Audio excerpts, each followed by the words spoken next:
The American Baptist Churches USA is a somewhat obscure denomination, and the presence it does have is a very modest presence and not a loud one at that.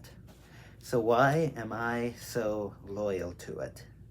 That's what we're going to talk about today.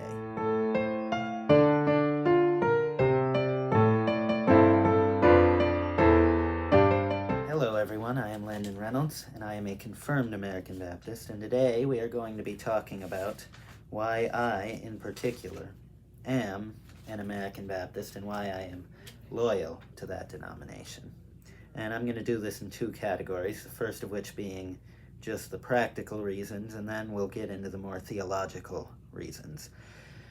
So the first practical reason that I am an American Baptist is because my family has been American Baptist for a very long time, 5 generations at that. And I was born into the tradition, and I have never found enough reason to convert. I almost converted to being an Anglican, but that is a story for another time. Currently, I am fully theologically aligned with the American Baptist Churches USA.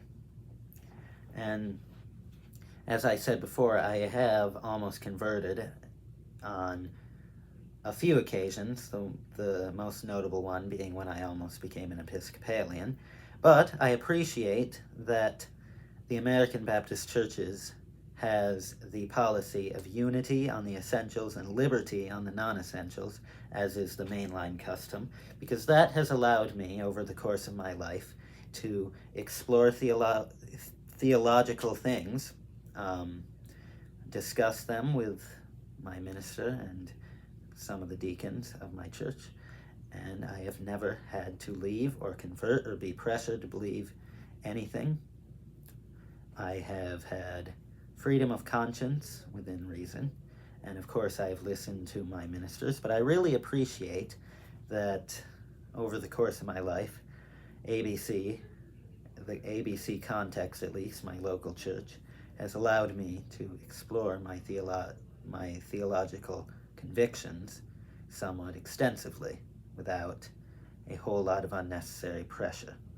Of course, there was pressure to believe the correct things, but not to an unreasonable or controlling extent, and I greatly appreciate that.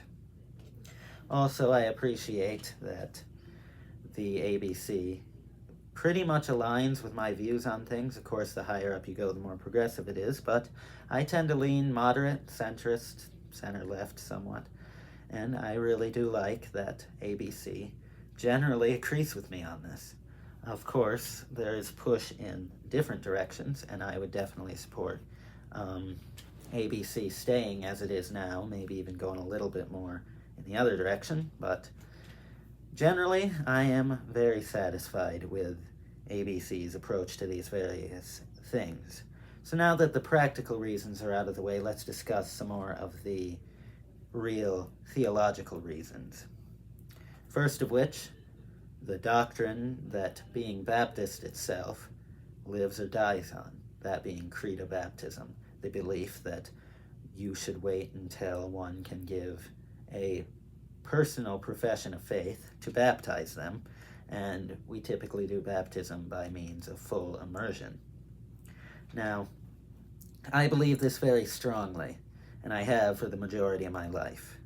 I think that the only examples of baptisms in the Bible were by the consent of the individual being baptized.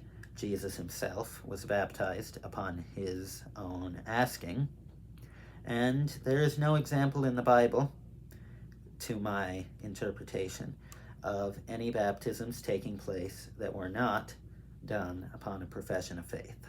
And even early church documents, I've read the Didache, or however you pronounce it, I think we all know what I'm talking about, and I am pretty convinced that the form of baptism mentioned therein is credo baptism. And also it all comes down to the regulative principle of worship, which I personally hold to. That being that nothing not explicitly mentioned in the Bible should be done in the context of worship. Now, I hold that more loosely than some people. Like, I allow for instruments, I allow for hymns and things like that. I allow for decorations, candles, flags, things like that, as long as they aren't used or really acknowledged to a greater extent than need to be in the worship. No rituals or anything like that that isn't mentioned in the Bible. And that applies to baptism. And the only baptism mentioned in the Bible is of the believer's baptism, or credo Baptist nature. And the next reason is because not only am I convinced of Baptist theology, but I am also convinced of mainline Protestant theology, that being that institutions themselves do in fact matter, that it matters what 501c3, if you want to put it that way, your church is under.